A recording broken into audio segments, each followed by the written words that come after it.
ভিডিওটি পছন্দ হলে একটি লাইক করবেন। 24শে সেপ্টেম্বর 1977 সেদিন কলকাতা জুড়ে তুমুল বৃষ্টি।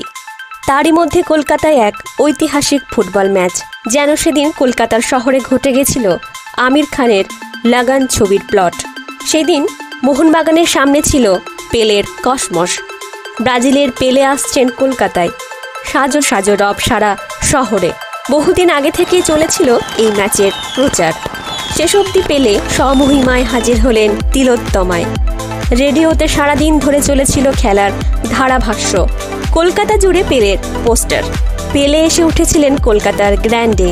ম্যাচের 3 দিন আগে থেকে এক নাগাড়ে বৃষ্টিতে ইডেন গার্ডেন্সে তখন জল কাদা। মাঠের অবস্থা দেখে মেকে বসলেন কসমসের অফিসিয়ালরা। সাফ জানিয়ে দিলেন খেলোয়াড়দের পায়ের ইন্স্যুরেন্স করা রয়েছে এই জল কাদা। মাঠে কিছুতেই বিদেশি প্লেয়ারদের নামতে দেওয়া যাবে না। মর্মাহত হয়ে ভেঙে পড়েছিল কল্লোলিনী কলকাতা। তাহলে কি পেলে নামবেন না মাঠে? বাঙালির স্বপ্ন পূরণ হবে না? শেষ অবধি সেদিন মাঠে নেমেছিলেন পেলে। পেলে খেলেছিলেন। ইডেনের বৃষ্টি ভেজা দিনে মাঠের মধ্যে দৌড়াচ্ছেন প্রসূন বন্দ্যোপাধ্যায়, শ্যাম থাপা, সুব্রত ভট্টাচার্য, মোহাম্মদ হাবিবরা।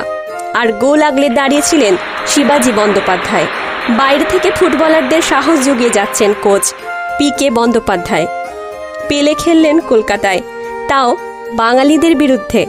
দুর্দান্ত লড়াইয়ে সেদিন পেলের দলের বিরুদ্ধে 2-2 ড্র করেছিল মোহনবাগান, যা বাঙালিদের জয়ই বলা যায়, মুখের কথা নয়।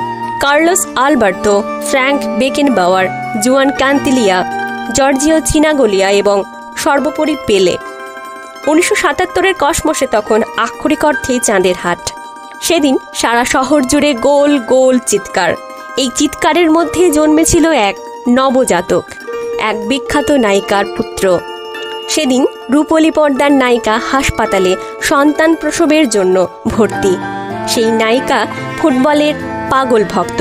সেই নায়িকা বাংলা ছবির সোনার প্রতিমা মহুয়া রায়চৌধুরী। মহুয়া ছিলেন ইস্ট বেঙ্গল ভক্ত, তবে মোট কথা ফুটবলের পাগল ফ্যান। মহুয়ার দাদা পিনাকি রায়চৌধুরী ফুটবল খেলতে গেলে মহুয়াও যেতেন মাঠে। কখনো খেলোয়াড় কম পড়লে নিজেই মাঠে নেমে গোল আগলেও দাঁড়িয়েছেন রীতিমতো। অন্য দলের এগিয়ে আসা প্লেয়ারদের রীতিমতো শির ফোলানো গলায় শাসাতেন, খবরদার, যদি আমাকে গোল দিয়েছিস দেখে নেব পরে। ইস্টবেঙ্গল হেরে গেলে সেই মেয়ে মাথা কুটে কাঁদেন। তখন অবশ্য মহুয়ার নাম শিপ্রা। ছবিতে এসে তরুণ মজুমদার নাম দিলেন মহুয়া। সেই মহুয়ার আবেগ ফুটবল। মহুয়ার বিয়ে হয়েছিল তিলক চক্রবর্তীর সঙ্গে। তিলক প্রথম জীবনে শিশু শিল্পীর অভিনয় করতেন ছবিতে। যৌবনে কিশোর কণ্ঠী গায়ক হন। ফাংশন সূত্রে মহুয়ার সঙ্গে পরিচয়। তিলক চক্রবর্তী ব্যাংকে চাকরিও করতেন। সুখেন দাসের প্রতিশোধ, মঙ্গল চক্রবর্তীর আনন্দ মেলাতে মহুয়া তিলক দুজনে একসঙ্গে অভিনয় করেছিলেন। 24শে সেপ্টেম্বর পেলে যেমন এসেছিলেন কলকাতায়, তেমন এদিন ছিল মহুয়া রায়চৌধুরীর জন্মদিনও। মহুয়া হসপিটালে মা হওয়ার তোড়জোড় চলছে।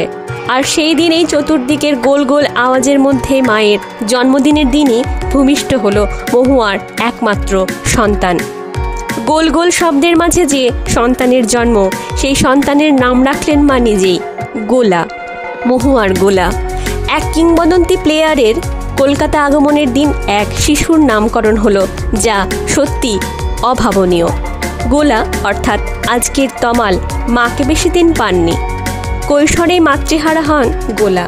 বাংলা ছবির সুপারস্টার নায়িকার অকাল মৃত্যু হয় চোখের জলে। মাত্র 27 বছর বয়সে চলে যান মহুয়া।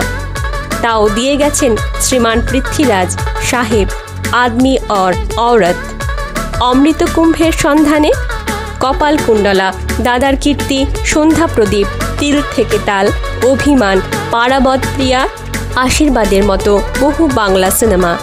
শেষ বিদায়ের আগে মহুয়া বলেছিলেন শেষ কথা, গোলাকে রেখে গেলাম, তোমরা দেখো। তবে গোলাকে ইন্ডাস্ট্রির কেউই দেখেনি। দেখেছেন একমাত্র তাঁর বাবা তিলক চক্রবর্তী। তিলক চক্রবর্তী পরে আর বিয়েও করেননি। ছেলেকে নিয়েই সামনে পথ হেঁটেছেন। আজ তিলক চক্রবর্তীও প্রয়াত। তমাল আজ মিউজিক অ্যারেঞ্জার। দাপিয়ে কলকাতা সহ কাজ করছেন বম্বেতে। এক মেয়ের বাবা সেই তমাল কিন্তু আজও মহুয়ার গোলা। তাঁরও মনে আজ হয়তো মায়ের মুখে শোনা পেলে আগমনের দিনের কথা মনে পড়ছে। কত ঐতিহাসিক দিন কত মানুষের জীবনে স্বপ্নের দিন হয়ে ওঠে। নমস্কার কণ্ঠে মন্দিরা। এই চ্যানেলে আপনি নতুন হলে অবশ্যই সাবস্ক্রাইব করার অনুরোধ রইল।